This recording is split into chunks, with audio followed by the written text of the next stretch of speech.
Hello. I'm back again after a long time with my first video of the 10 videos that I'm going to upload as different episodes of my trip to Slovenia, where we covered almost 2,500 kilometers together with my friends. We were on 5 different motorbikes. I was riding a BMW F900XR. So why wait? Let's go ahead and get started. On the first day of my 9-day trip, we had planned that we will all meet up at Kempten. So this means few of us rode from Freiburg, few of us rode from Stuttgart. So we all met in Kempten for lunch.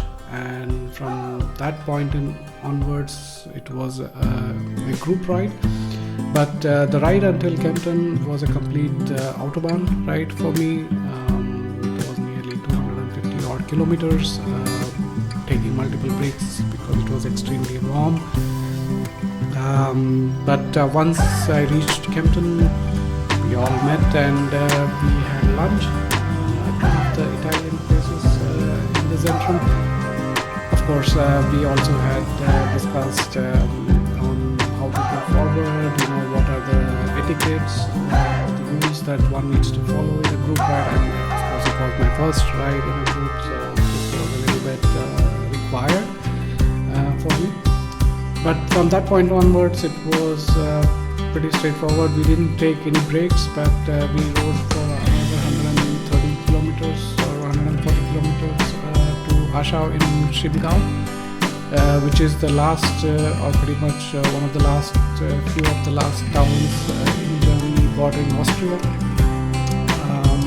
It's a quiet little town and it's a little bit touristic as well because of the nature. So there's a lot of trekking and things like that, so where people like to enjoy and have a peaceful days in the forest. But it was a very nice place and it was extremely great weather.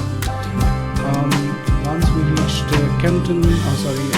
Ashau in Chiemgau, we pretty much concluded our ride for day one.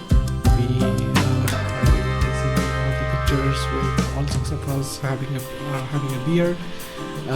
So that is how we concluded. Of course, it was a long ride for all of us. I rode almost 15 or 60 kilometers that day. So it was also an extremely long ride for me. So we just got fresh, went out for dinner, came back early and just called it a day because the next day morning again we had to ride. So it was good. It was a good practice the day one, but it was also a very good ride once. That's how the whole day one went. Now coming on to the day two. Was the day two. We started morning after breakfast from Ashau in Chiemgau. All the way the ride was supposed to be concluded in Tolmin in Slovenia. This meant we had to cross Austria and enter Slovenia. Of course, it was also one of the long rides because even though it was just 350 odd kilometers, but the route that we decided to take was extremely curvy in some places. So we took all the hilly roads, we avoided all the highways in general, and that meant that it was actually an extremely long track. So on the day two, we pretty much covered Großglockner Straße, which is one of the high alpine roads, and it is one of the favorites of many motorbike riders and also fast cars because it's extremely curvy and it's extremely scenic. So and I think if I'm not wrong, it only opens in the spring and summer because it's also extremely snowy, so it's also not very manageable in winters. So we did ride Großglockner Straße, and of course course, we even got a sticker that I now have it on my helmet. Of course, you pay for the Großglocknerstraße. You have to pay, I think, 33 euros per person or per motorbike, and it was a great experience for me. Of course, I think I missed recording the video, but I think I will make one more trip, probably in the next spring or summer, just for these high alpine roads to capture the video. Yeah, so after the Großglocknerstraße, which was already a little stressful in general, we then crossed into Austria. We then entered Slovenia, which was also an extremely curvy and a hilly road. We actually entered the Triglav National Park also, which was also pretty awesome actually. The nature was just amazing. I think I have never been on a vacation to Slovenia, but this was really awesome. So for a family trip where you want to enjoy with your family, this is extremely awesome. This is an extremely good place with a lot of activities to do. There is a river which is extremely transparent, extremely raw nature. I think Slovenia is, I think, 70 or 80% nature, so it's extremely raw. So there are a lot of bears, what I was told, but it was great. So we reached Tolmin, I think, sometime around in the evening, maybe 6 or 7 p.m. and it was already getting darker, and everybody was extremely tired because first of all it was actually, I think we took 2 or 3 passes, mountain passes, so we could have avoided one, but somehow we managed to pull together all 3 of them, and we continued and we checked in to the Airbnb that was booked, and I think we also didn't do much that day because Tolmin was just a stopover. There's really not much to do there, so we just stayed overnight. We got freshed up, we freshened up, and we went to have dinner. And I think a few of them did not even manage to go for dinner. So just a few of us who went for dinner, came back, and then just called it a day. And that night, I think it rained extremely, with a lot of thunderstorms as well. So we were a little worried that the next day would be wet again, but it was not the case. The next day was also extremely warm and nice. So next day morning, I think it was day 3, I think. So day 3 we started from Tolmin and we headed towards Ljubljana. And Ljubljana, I think we had planned a stopover on one of the lakes. I think it was called Lake Bohinj or something like that. But it was awesome. It was extremely good. I think it was in a valley, covered by mountains. It was, the water was extremely clear. Bunch of tourists. I think it was also the time when, because Slovenia borders with Italy, and Italy had a downtime at that month in August, so there were extremely high tourists also, but it was great. I mean, so we stopped at Lake Bohinj for lunch, and I think everybody wanted to go have a swim in the lake because it was warm, so we all went in to the lake, of course, and people who didn't want to swim, like myself, just slept on the grass, I guess. But it was an awesome day, and then we rode all the way to Ljubljana, to the hotel. Of course, because I think I mentioned I had a situation where the visor of my helmet actually broke down, or broke after it fell down. So I had some difficulty riding in the highway. I think the last 40-50 kilometers to Ljubljana was highway, so, and it was, I think the speed limit was 130, something like that. I did ride the highway at the end of the day, but because I did not have a visor, I had my sunglasses plus an internal visor of the helmet, but of course it's not good enough. You need the outside visor as well of the helmet. And the group, my friends actually, Suresh and Anita, they kind of saw that I was struggling, and they kind of Suresh was riding ahead and Anita was in the back. So whenever I wanted to overtake a car or something, then they would help me or navigate and guide through on the highway. So it was really a great group exercise. Honestly speaking, we did not have any intercom or anything like that. It was just looking after another, how the other person is riding. If they feel that the other person is having trouble or something, then they just all work together to make it a much more comfortable ride. So yeah, so once we reached Ljubljana, I think it was also late in the evening. It was a great place that was booked.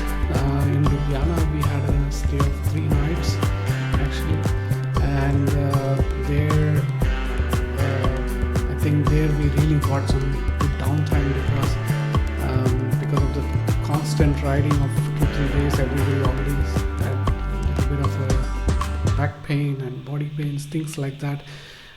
So we had to take a day break and see how to go forward on that.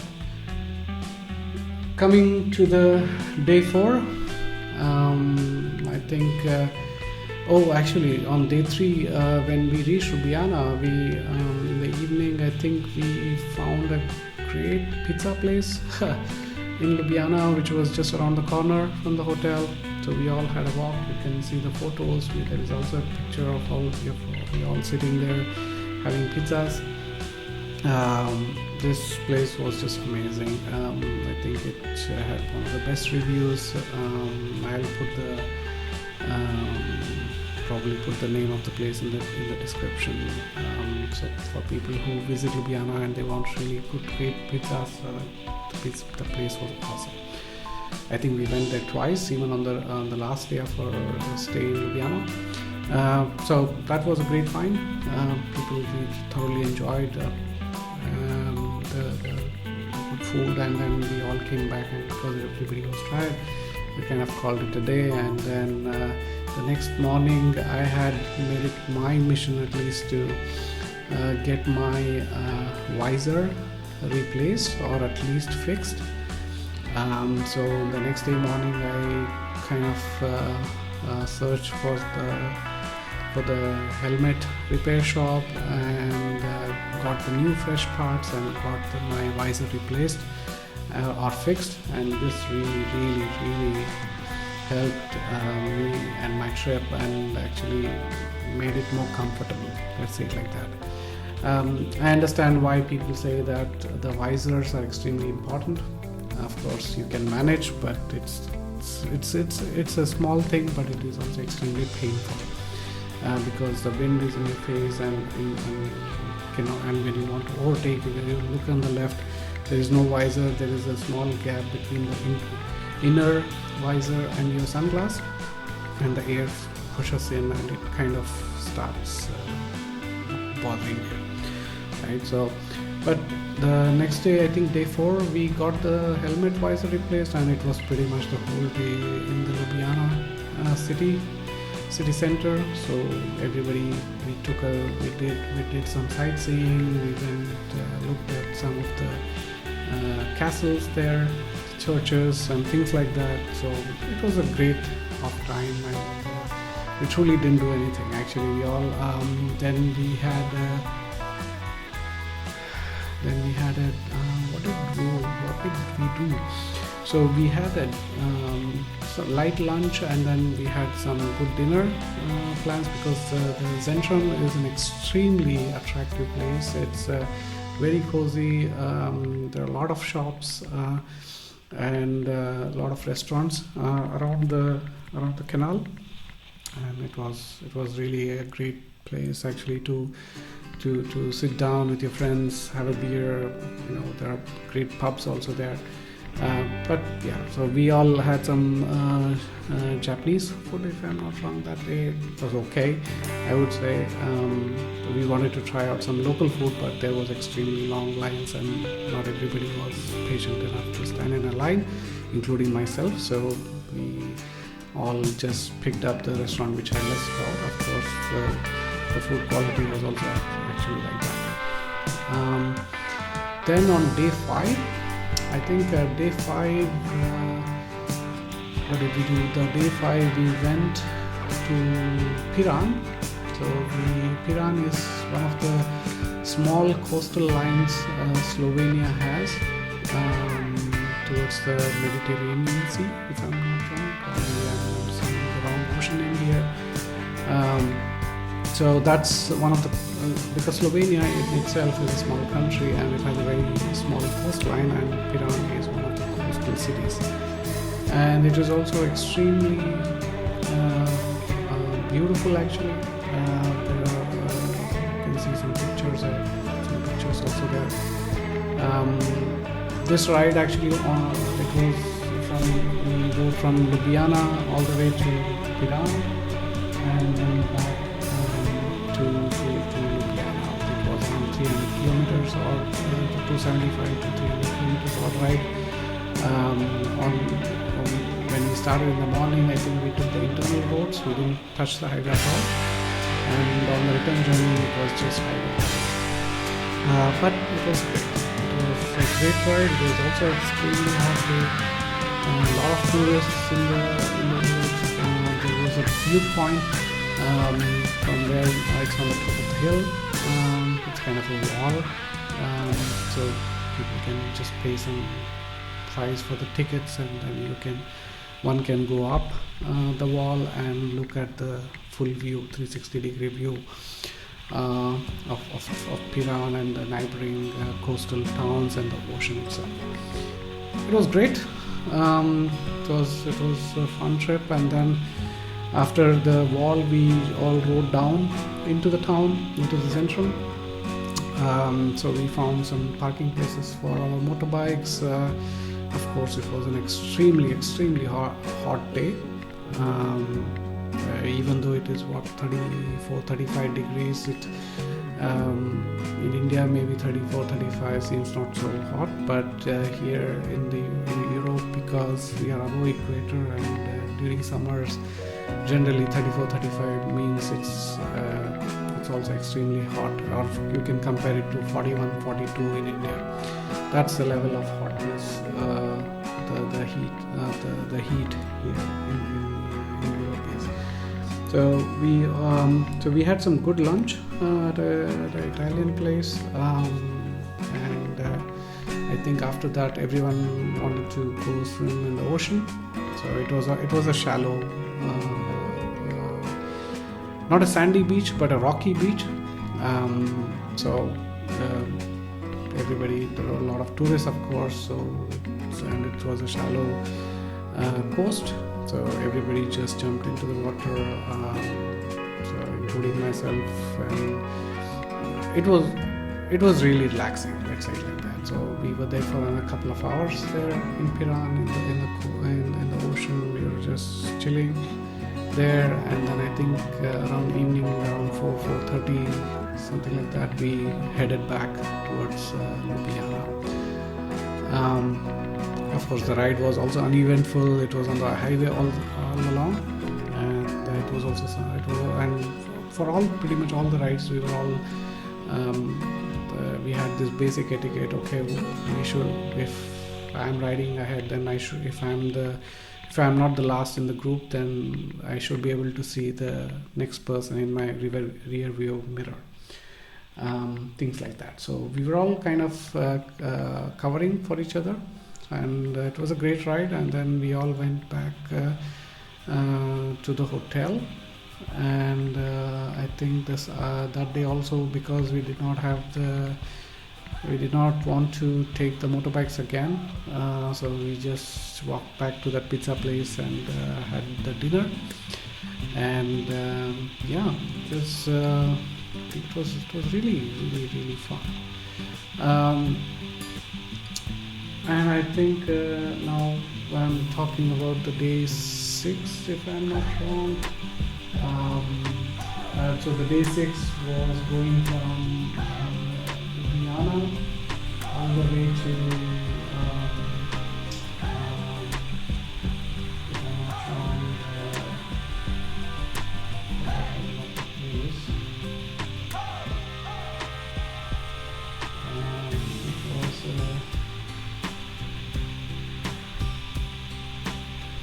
Ljubljana to Montreale, Valcellina, which is a small town at the footstep of the Dolomite Mountain or the Alps, or the Italian Alps. And this was a not so lengthy ride, actually, to be more honest. We all rode the standard route. We crossed into but we didn't take highways anywhere, but it was all internal roads, curvy roads. We rode through via the Italian border, and I think for lunch we had decided that we will stop at one of the bigger towns in Italy called Udine.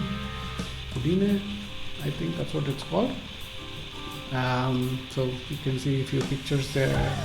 Udine is a small town. It also has some historic relevance, of course. It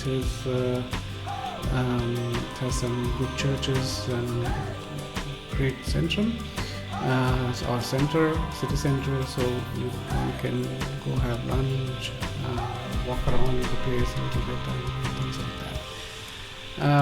But of course it was an extremely hot day also, the day 6, and day 6, I think after Udine we started and then headed back to and continued our journey towards Montreale, which was a small town at the edge of the Italian Alps, like I said.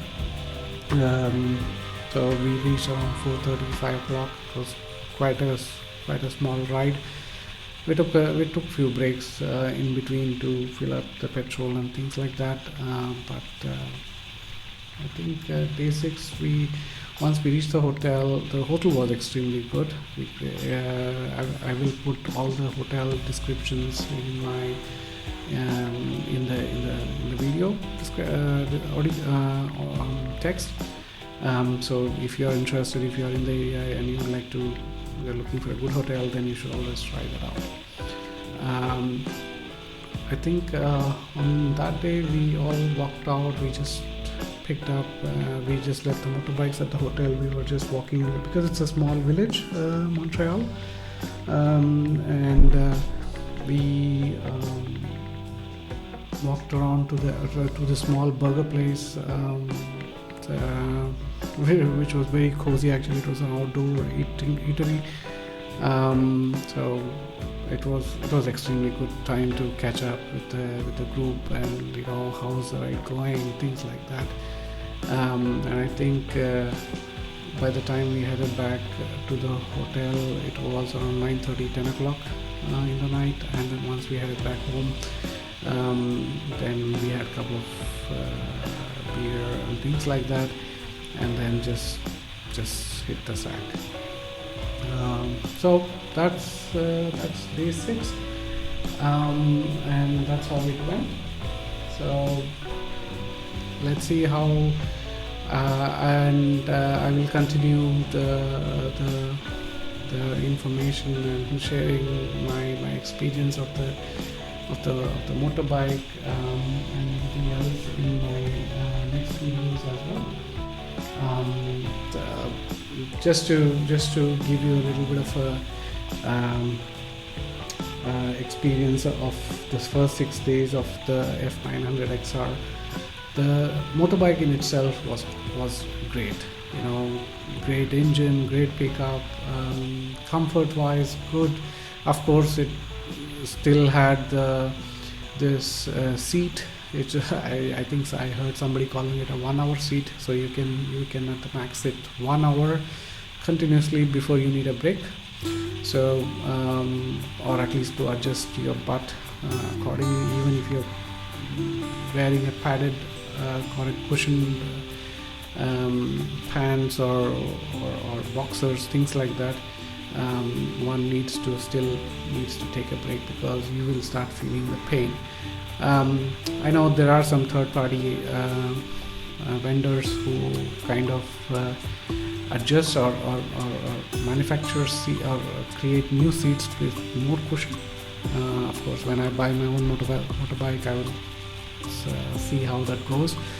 But for the one which I rented for this trip, it was okay, I would say. The seat was after 1.5 hours, I definitely needed a break. So anyways, everybody was stopping, so it was great. But yeah, so but one problem that I definitely saw, which I think I also mentioned in my previous video, you really need to push down on the back brakes.